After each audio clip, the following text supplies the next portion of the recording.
After files linked to Jeffrey Epstein landed, they exposed the life obsessively documented.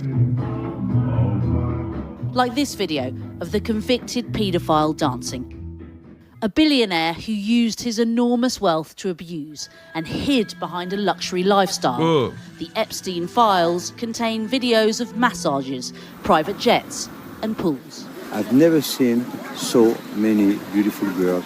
A bizarre mix of more than 2,000 videos, 180,000 images, 3 million emails, texts, flight logs, all still being sifted through. Released by the US Department of Justice without context, some videos less than a second long. In this clip, Epstein chases women through a kitchen. Voices of unidentified girls can be heard. There's also this of Epstein, which appears to be filmed while he's in prison. He's secretly recording a video message for 2 women, who we won't name. You can see I have a little sore on my face that I got from some black guy trying to kiss me. It's really disgusting. Among the files, heavily redacted, sexually explicit videos.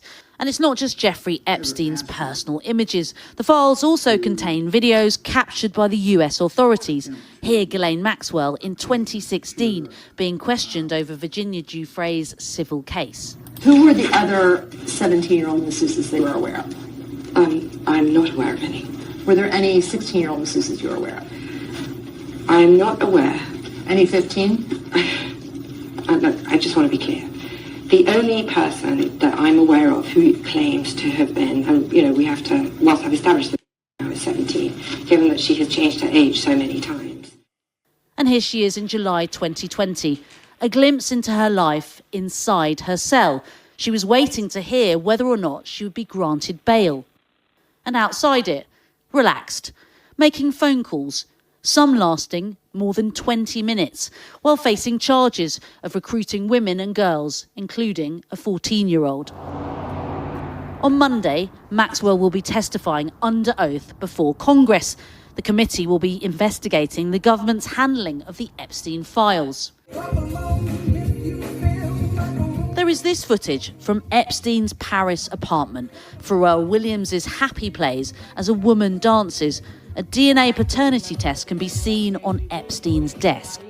The same home where this now infamous photo of Peter Mandelson was taken. Which brings us neatly to here, Epstein outside the Louvre, with France's former culture minister, Jack Lang. Of course, we should say, appearing in the files doesn't imply any wrongdoing.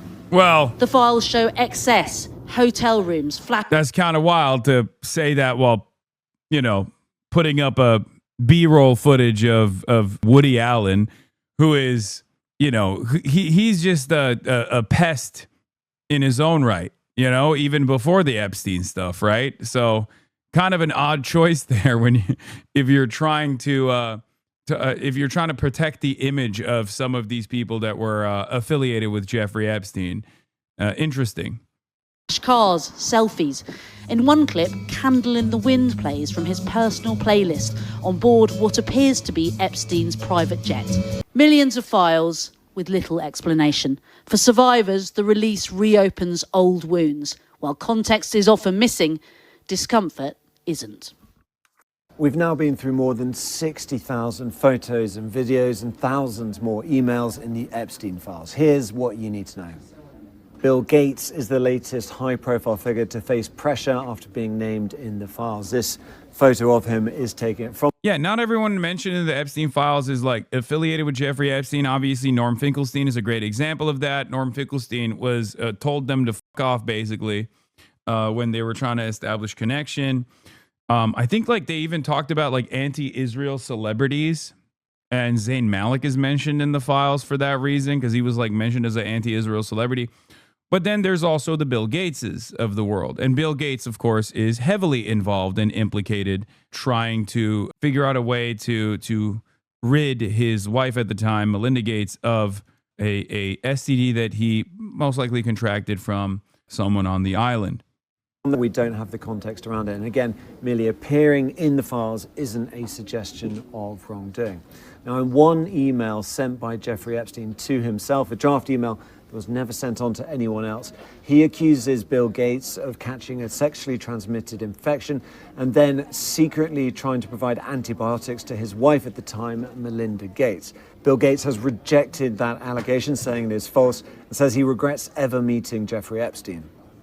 Now, in another email sent by Epstein to himself, he says that he was helping Bill to get drugs in order to deal with consequences of sex with Russian girls. Again, he's denied those allegations, but his wife, Melinda Gates, his ex-wife, has said that he has to answer some questions. For me, it's personally hard whenever those details come up, right? Because it brings back memories of some very, very painful times in my marriage, but I have moved on from that.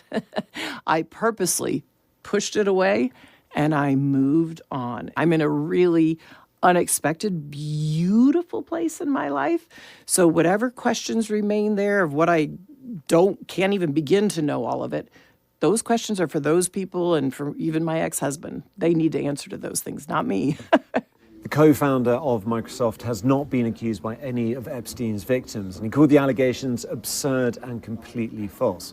He also spoke on Australia's Channel 9. I met Jeffrey in 2011, so over a period of 3 years, I had a number of dinners with him.